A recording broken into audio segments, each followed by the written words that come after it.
Thank you so much to my YouTube channel members. It means the world to me that you're supporting like you are.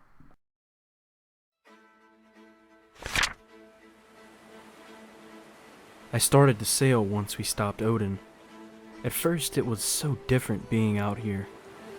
No Mimir stories, no place to train. Even Father's aggressive grunting is better than this. I wondered what everyone was doing right now. Father and Freya, Angerboda, Fenrir.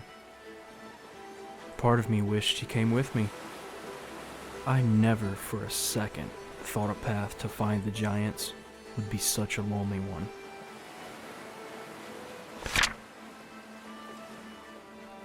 A month or so later, the world serpent appeared. Inside were faces I thought I wouldn't see for a long time.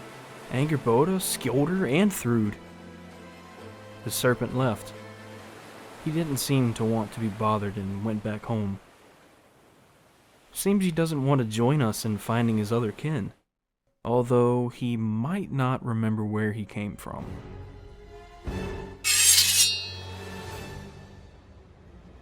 While sailing, we were stopped by soldiers claiming to be ordered by a Danish king to stop all passengers. I thought I could live like you. Peace first, war second. Under my lead, we decided to go peacefully, not knowing it was a trap.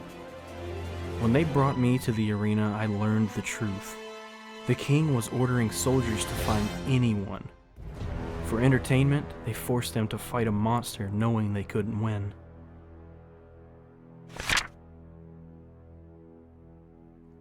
It was no monster. No monster at all. It was a living, peaceful creature forced to fight, to live. It was a giant who attempted to leave but was taken along the way. I killed as many guards as I could, but it was an army. There was no way I could do it on my own.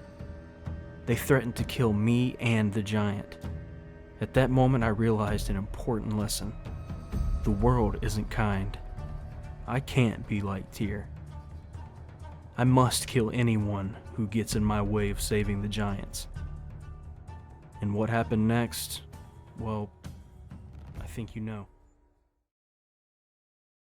God of Mischief and God of War. I really do think that they should take this series into two separate directions. Have us keep Kratos and go through his adventures, but at the same time this other series could be held by, maybe another team at Santa Monica to really create something new. I think that they can really pull this off, and I think that this is one of the examples they can go. Now, at the end, I did kind of put that maybe Atreus will get into conflict with people who serve a Danish king, because we all know that Skjolder, in the real mythologies anyways, becomes a Danish king. So perhaps Atreus and Skjolder on this adventure together can change some things, can influence the land in some way, and Skjolder may eventually just stay behind. We know that he really wants to build a fortune.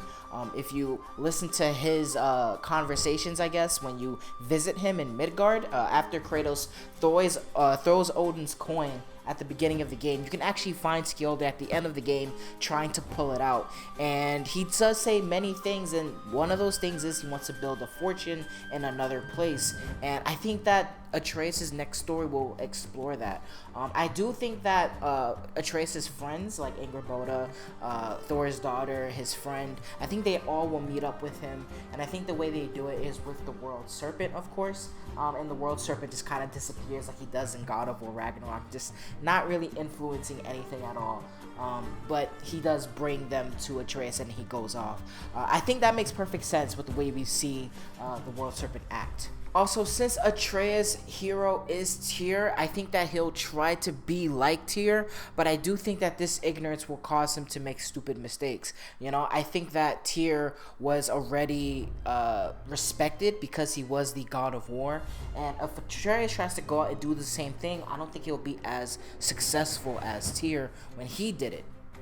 I think Atreus' ignorance of him trying to be kind and trying to be like Tyr would cause him to make a lot of stupid mistakes, sparing people when he doesn't have to, and I think that his character arc in the future will him kind of going down this dark path and then trying to come back again knowing that he may have made a couple mistakes in trying to free the giants. I think that's a very interesting concept. If you remember some of the cut content that another YouTuber found, I'll leave a link in the description, but basically there was a conversation when Kratos wanted to restore Sinmara's heart as well, and Atreus was also going down a dark path, saying, you know, he wants revenge, he wants to kill the Aesir. That was all cut from God of War Ragnarok, but it is an arc that I do think that they'll come back with. And I think that him trying to be like Tyr, making a lot of mistakes, realizing that people are not kind and they don't respect him like they respected Tyr.